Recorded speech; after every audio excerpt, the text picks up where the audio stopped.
Anong gusto ni Oli? Aawit o magbibilang? Anong gusto ni Oli? Aawit o bibilang? Ay, bibilang!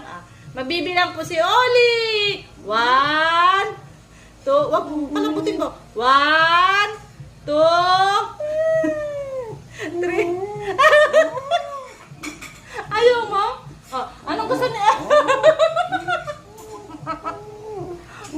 Para ka namang kinakatay, Oli. Oh, bibilang na